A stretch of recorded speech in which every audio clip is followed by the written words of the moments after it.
தெரிஞ்ச பெரிய brand apple, Acer, tell, HP, இதுதான். இவங்க எல்லார்ட்டையுமே டிசிஓ இருக்கும். டிசிஓ இல்லைன்னா அது ஒரு டுபாகூர் கம்பெனி, சைனா செட் மாதிரி. அருமையா சொன்னீங்க.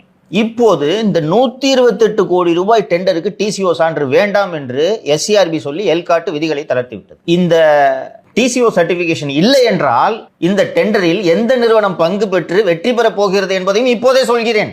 அந்த திருவான்மையூர் உத்தண்டி எப்படி பாலத்துல இவங்க தான் நான் சொல்றேன் இப்ப கேளு. ஐஎம்பி கம்ப்யூட்டர்ஸ் என்று ஒரு நிறுவனம் இருக்கிறது. இல்ல இது வெளிப்படையான அரசுக்கு தெரியணும்ல. ப்ரொடியூசர் லீவ்ல இருக்காரு, அதான் நான் சொல்றேன்.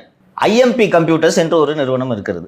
அந்த நிறுவனத்திடம் டிசிஓ தரச்சான்று இல்லை. அந்த நிறுவனத்தின் மொத்த ஆண்டு டேர்ன் ஓவரே 250 கோடி. மொத்த டேர்ன் ஓவரே 250 கோடி இருக்கக்கூடிய ஒரு நிறுவனத்துக்கிட்ட போய் 128 கோடி டெண்டரை யாராவது கொடுப்பாங்களா?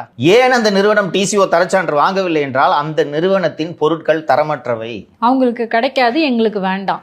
சோ இப்போ இந்த டிசிஓ தரச்சான்று விதியை நீக்கினால் ஐஎம்பி கம்ப்யூட்டர்ஸ் உள்ளே வந்துவிடும். இப்போ நீங்க கேட்கலாம், சரிங்க ஐஎம்பி கம்ப்யூட்டர்ஸும் வரட்டும், ஏசர் டெல்லும் வரட்டுமே. ஆனால் ஐஎம்பி நிறுவனம் உள்ளே வந்தால் ஏசர் டெல்லால் அந்த டெண்டரில் வெற்றி பெற முடியாது. ஏன்னா அவங்க இதோட சீப்பா பண்ணி தருவாங்கன்னு நினைக்கிறேன். அருமையா பிடிச்சாங்க. 25% கம்மி. ஒரு நல்ல தரமான கம்ப்யூட்டரு 100 ரூபான்னா 60 ரூபாய்க்கு கொடுப்பாங்க அவங்க.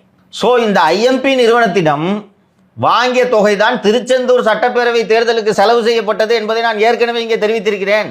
இந்த எல்காட் நிறுவனத்தின் எம்டியாக கடந்த